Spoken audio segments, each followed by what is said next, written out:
Ce soir, nous parlerons d'une affaire qui a fait grand bruit. 12 janvier 1900, alors pour précision 1934, le journaliste André Aliker est retrouvé mort, assassiné, après avoir dénoncé un certain nombre d'affaires politico-financières. Près d'un siècle après, son nom reste toujours ancré dans notre histoire et il y a évidemment une interrogation qu'à l'époque et encore aujourd'hui, certains ont toujours: la justice coloniale a-t-elle protégé un certain nombre de personnes ou tous les citoyens? Encore aujourd'hui, avec nos invités, nous en parlerons parce qu'à travers l'histoire de l'affaire Aubéry et de l'affaire Aliker, évidemment, on ouvre une porte, une certaine réflexion autour de la politique, autour de la justice, de la mémoire et du pouvoir. Notre troisième invitée, vous êtes donc Madame Poulenc-Cattan, c'est ça? Merci à vous d'être là. Quel est votre lien avec l'affaire Aubéry et l'affaire Aliker? Alors, de lien direct, non, mais indirectement, de toute façon, l'histoire et l'éducation, moi je suis doctorante en sciences de l'éducation et de la formation, spécialisée dans l'éducation des adultes. Et donc, l'éducation et la formation, l'éducation, pardon, et l'histoire sont interdépendants, de toute façon. Et effectivement, l'histoire est un de ces leviers qui nous permet d'amener à une éducation je dirais, transformative, une éducation qui donne sens à ce que nous faisons dans notre vie quotidienne et à tous ces projets sociétaux que nous voulons voir émerger. Et singulièrement, cette affaire Aliker, l'affaire Aubéry et donc l'affaire Aliker, qui est sous-tendue, nous permettent de nous interroger sur les notions de justice, de vivre ensemble, de démocratie. Enfin voilà, il y a énormément de tiroirs dans ces affaires qui nous permettent de penser ou de repenser nos modèles pour arriver à une certaine soutenabilité martiniquaise. Selon vous, la place de la mémoire dans la construction identitaire en Martinique est importante pour nos jeunes d'aujourd'hui encore? Alors, à la Martinique, c'est très important puisque la Martinique est plongée dans une espèce de culte de l'oubli depuis un certain nombre d'années. Choix a été fait, conscient ou inconscient, je ne suis pas là pour en juger, mais choix a été fait de nous plonger dans un culte de l'oubli. Donc on a effacé ce qui fait mal pour ouvrir de nouvelles choses. L'effacement, on le voit notamment au travers des plantations qui sont devenues plus des lieux d'exposition que des lieux d'apprentissage d'une mémoire, d'une histoire martiniquaise. Et ça ne nous permet plus de pouvoir avancer, de pouvoir construire nos identités en conscience et de pouvoir avancer dans cette diversalité au sens de glissant nécessaire finalement à notre construction puisque nous sommes une nation hybride. Une nation hybride. Selon vous, il n'y a pas eu une leçon qui a été retenue suite à ça, c'est-à-dire une réflexion sur la démocratie, sur la liberté d'expression? Non, mais pour avoir une leçon, il faut maîtriser cette période historique de la Martinique. Or, je vous jure, quand on parle de la guerre du diamant cette année, il y a eu un siècle. Mais c'est connu quand même. Je me souviens de ma jeunesse, on m'a parlé, mes grands-parents m'ont parlé de cette affaire Aliker. Oui, mais tu étais du Lamentin. Comment? Tu étais du Lamentin. Je suis du Lamentin, bien sûr. C'est pour ça. Alors? Oui, tu étais du Lamentin. Alors expliquez, monsieur Fonsa, quand vous le dites aux Itata, pourquoi est-ce que moi, issu du Lamentin, quel est le rapport que vous faites? Parce que Lamentin, la municipalité de Lamentin, était une municipalité communiste depuis quelle année? Donc, le parti était extrêmement bien organisé au Lamentin et les formations circulaient. Même si ce n'est pas du parti, mais le parti était organisé de telle manière que les cellules, les syndicats, etc., que ça circulait. Tu vois, te dire, ça. Alors que tu prends quelqu'un de Rivière-Pilote ou de Grand-Rivière, ils ne savent pas. Ça m'intéresse ça, les gens de Rivière-Pilote là qui nous regardent. Faites-nous un petit message. Dites à monsieur Fonsa si vous êtes au courant ou pas de cette affaire Aliker. Est-ce que vous en avez appris quand vous étiez jeune? Non, on n'apprend pas ça. Moi, c'est vrai? J'étais en classe jusqu'à terminale. J'ai découvert l'affaire Aliker. Vous savez, parce que par moi-même, en lisant la brochure d'Armand Nicolas. Ouais, c'est tout. Ça vient de la mémoire collective. Ce sont des oralités qui se sont transmises de parents à enfants. Le plus souvent, c'est ça. Oui, mais pas à l'école. Le plus souvent, c'est ça. En fait, un des problèmes en Martinique, c'est que on a un souci avec la passation de notre histoire. Et effectivement, ça passe plus en éducation non formelle, donc la famille, les amis, voilà, que dans les systèmes éducatifs formels ou non formels. Ça passe ou informel, pardon. Donc du coup, c'est ça notre souci. Il y a qu'à sur au Lamentin, effectivement. Enfin, moi, j'ai grandi au Lamentin. Au Lamentin, effectivement, il y a cette espèce de mémoire qu'a gardé le Parti communiste. Et puis, je pense qu'effectivement, le Lamentin fait partie de ces villes qui ont été aussi meurtries par les tueries, notamment. Et donc, il y a un héritage qui est resté. Donc, si vous voulez, c'est une partie de l'histoire de la Martinique qu'on ignore. Même la guerre du diamant, par exemple. Le diamant a fêté des 100 ans. Mais je dis, mais c'est toute la Martinique. Parce qu'un événement pareil, avoir 10 morts en une seule journée, c'est un événement que toute la Martinique a dû commémorer, réfléchir. Vous avez vu, 10 morts, c'est pas 2 personnes, c'est 10 morts. Hein. Mais Monsieur Fonsa, comment transmettre à notre jeunesse martiniquaise cette mémoire sans alimenter les divisions? Parce que au Berry, à l'Icaire, les Béquets, etc., on a encore aujourd'hui, on revient... On n'allume pas les divisions. Hein. C'est une lutte normale. C'est une lutte normale comme dans tous les pays. Vous avez vu, par l'exemple, la révolution chinoise a bien coupé la tête de la bourgeoisie chinoise. Oui, la Chine n'est pas la puissance économique du monde. Et cette bourgeoisie s'est bien refaite sous la tutelle du Parti communiste, se développant. Donc, il n'y a pas de division. Le problème, il n'y a pas de division aujourd'hui. Non, mais c'est de nature. C'est-à-dire, en fait, je conclue en disant que nous, on n'a pas résolu notre question nationale. N'ayant pas résolu la question nationale, la division persiste. Voilà, c'est ça, tout à fait. Moi, j'ai envie d'ajouter que ce ne serait pas ajouter de la division, pardon, puisque on enseigne bien la Révolution française, on ne met pas la France à feu et à sang lorsqu'on enseigne la Révolution française. Nous avons une histoire, notre histoire est riche, et notre histoire pourrait effectivement nous permettre d'extraire, en tout cas de générer des pouvoirs d'agir, si seulement on comprenait cette histoire.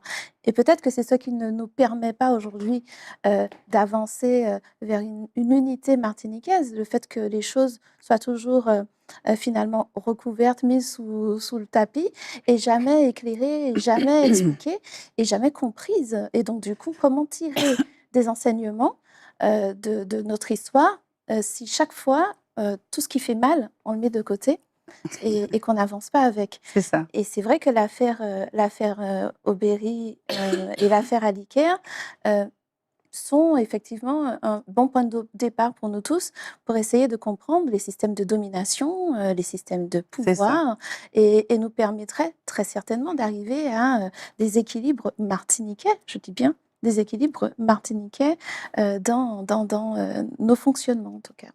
Alors justement, est-ce que ma prochaine question était concernant des parallèles éventuels? Est-ce qu'on pourrait faire des parallèles avec d'autres histoires de d'autres colonies françaises de l'époque? Ah oui, ce genre d'histoire, je pense, puisque ce que moi j'ai découvert, mais complètement découvert, hein, à travers mes recherches, c'est que c'est pas. Au début, j'ai pris les affaires une par une et je me suis dit tiens, une erreur judiciaire, Non, j'ai eu une approche finalement systémique. C'est un système, et le système de la justice coloniale, notamment, il faut savoir que dans les années 30, les juges en métropole étaient inamovibles. Quand on est inamovible, c'est la garantie de l'indépendance. Moi, aujourd'hui, je suis inamovible. On ne peut pas me bouger si je prends un verdict qui ne plaît pas aux autorités. D'accord ? À l'époque, seuls les juges coloniaux étaient éjectables. Le juge Duchemin, qui a commencé l'instruction sur l'assassinat à l'Icaire et qui a tenté de remonter les fils, qui ne voulait pas en rester aux simples hommes de main d'Aubéry, qui voulait remonter les fils jusqu'au château sur les hauteurs du Lamentin, eh bien, il a été mis dans un bateau pour Dakar. À l'époque, les juges étaient éjectables. Donc, vous voyez, moi, j'ai eu une approche finalement systémique sur la justice coloniale, et on retrouvera les mêmes travers à La Réunion, à la Guadeloupe, bien sûr, à Madagascar, en Indochine de l'époque. Bien sûr, toute la justice coloniale était aux ordres du ministère des colonies et n'avait pas au cœur la justice comme vertu. En fait, si je peux ajouter juste qu'il ne faut pas oublier que la colonialité, c'est quelque chose qui est incorporé, en fait, et qui découle d'une certaine vision éducative. Et donc, dans toute cette période, oui, tous ceux qui agissaient avec les pouvoirs d'eux avaient ça imprégné en eux et ça donnait ce genre de posture. Monsieur Idriss, Monsieur Aliker, selon vous, est-ce qu'il est devenu un symbole après sa mort ou était-il déjà une figure majeure du combat politique, du combat journalistique, bien avant? Il était déjà connu.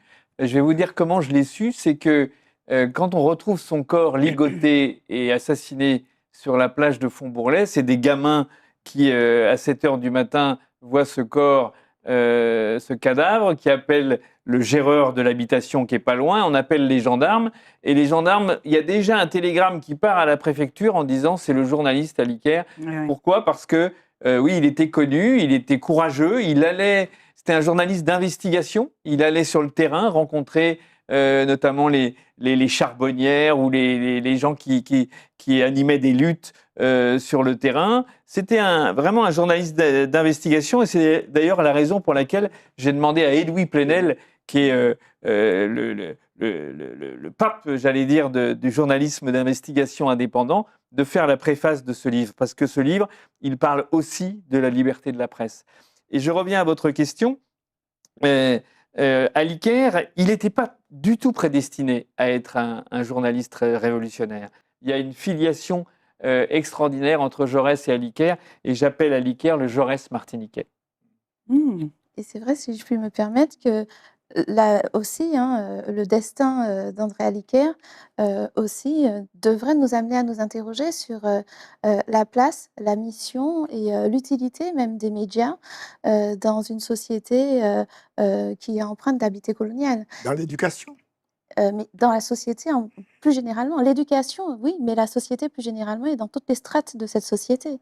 C'est vrai que c'est quelque chose qu'on n'interroge pas beaucoup, mais on devrait, à travers ce destin, oui. Ça, justement, très bonne transition pour notre tribune digitale que je lance tout de suite. J'ai eu une question assez intéressante qui fera aussi résonance à ce qui a été dit au préalable. Cette personne dit, le journaliste aujourd'hui, est-il un journaliste de combat ou un journaliste de préfecture? Alors, j'ai aimé l'expression journaliste de préfecture. Donc, du coup, j'ai posé la question, qu'est-ce qu'un journaliste de préfecture? Il me répond, c'est un journaliste qui va répéter ce que dit, voilà, après les maîtres, ce que dit l'État, ce que dit, voilà. Alors, qu'en pensez-vous? Aujourd'hui, on parlait de la suite de ce militantisme d'Aliker. Aujourd'hui, est-ce qu'il y a le journalisme de préfecture? En piste, j'amènerais deux choses. Ne pas confondre un journaliste et un animateur. Déjà, c'est une première nuance. Beaucoup de personnes, finalement, prennent la parole, ne sont pas nécessairement journalistes, avec la formation et l'éthique idoine au journalisme. Deuxième chose, effectivement, moi je réponds à la question par une autre question.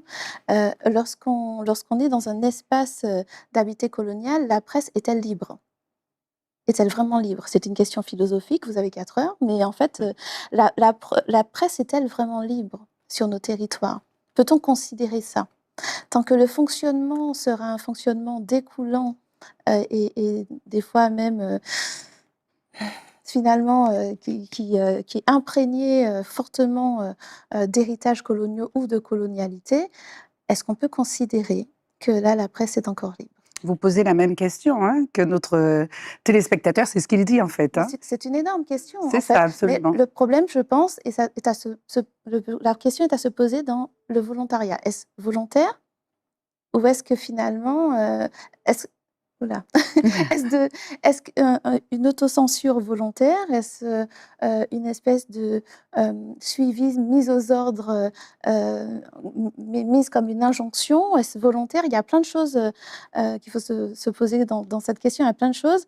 Est-ce que là, on est dans un concept de violence symbolique? Est-ce que sinon, on pourrait être aussi dans de la servitude volontaire? Il y a plein de choses et je pense qu'on ne peut pas répondre en 2 mots à cette question. La transmission à notre jeunesse grâce à des ouvrages comme celui de Monsieur Marc Edrich, évidemment, on est content hein, qu'il y ait de tels ouvrages, mais au niveau de notre jeunesse, on parlait succinctement hein, il y a quelques minutes de l'école. Oui. Quel est le rôle d'un ouvrage comme celui-ci? Est-ce qu'il a sa place au sein de l'école? Alors, j'ai envie de vous dire, il devrait être central. C'est ça. Il devrait l'être, mais bien sûr, maintenant, ça dépend de comment on entend le mot éducation. Il y a deux façons d'entendre le mot éducation. Soit on l'entend par nourrir pour élever, dans le sens faire grandir, ou alors est-ce que l'éducation, elle est entendue dans le sens de former, voire formater pour faire rentrer dans un cube vers une direction préétablie. Dans le premier cas, on va vers l'épanouissement des individuels et collectifs. Dans le deuxième cas, on va vers une espèce de reproduction systémique. C'est un choix. À nous de savoir maintenant, aujourd'hui, c'est dommage, mais c'est vrai que l'école, en tout cas la forme éducative institutionnelle, formelle, française, il n'y a pas que martiniquaise, hein, française, va plus dans la reproduction que dans l'émancipation et l'épanouissement. Il y a une responsabilité au niveau des enseignants qui refusent d'introduire. La responsabilité on sait c'est ça. On sait que l'éducation nationale, forcément, le ministère, il y a un programme. Maintenant, hors programme, il y a quand même une liberté ou pas Il y a des libertés. C'est ça. Mais c'est pareil, je remets au centre cette question de l'habité colonial, il faut pouvoir le dépasser. Et on ne peut jeter la pierre sur personne là-dessus. Ça nécessite effectivement un travail Alors, à qui la faute? J'ai envie de vous dire, à personne et à tout le monde en même temps. Nous sommes héritiers d'une histoire. Et donc, l'histoire est très importante pour ça. Et faire la lumière sur ce genre d'événements historiques, c'est très important aussi. Ça nous permet de prendre conscience des choses, de prendre conscience de nos faiblesses, de prendre conscience de nos forces et d'essayer de nous affranchir de ces carcans. Donc, effectivement, elle devrait être au centre. En tout cas, moi, je sais que je vais la mobiliser. Elle devrait être au centre. Maintenant, il nous appartient par rapport à... notre rapport à nous-mêmes et notre rapport à ce que nous voulons laisser comme héritage aux générations suivantes, il nous appartient individuellement, tous les acteurs éducatifs, de savoir si nous voulons ou pas les mobiliser. Super, on va passer, merci beaucoup, hein, Madame Catan, on va faire, malheureusement, l'émission arrive à sa fin. Une petite conclusion. On va commencer par vous, Monsieur Fonsa. Continuez par vous et finir avec Monsieur Edrich. Oui, je prends une citation de Gilbert Pargo. Il dit « L'historien ressuscite l'âme vive des morts ». Waouh, magnifique. C'est ça qu'il dit.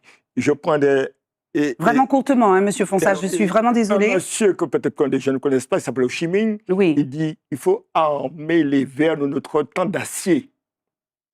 Super. Moi, je serais très courte. Je dirais qu'il faut que nous nous rappelions que l'histoire, et singulièrement notre histoire martiniquaise, ça nous permet d'éclairer finalement notre développement, notre construction, et qu'effectivement, c'est un levier d'émancipation si nous voulons et si seulement nous décidons de mobiliser cette histoire. Merci, Madame Poulet-Cator. Monsieur Edrich. Eh bien, un petit mot également pour dire que c'est en connaissant son histoire qu'on fait en sorte qu'elle évite que les catastrophes puissent se reproduire.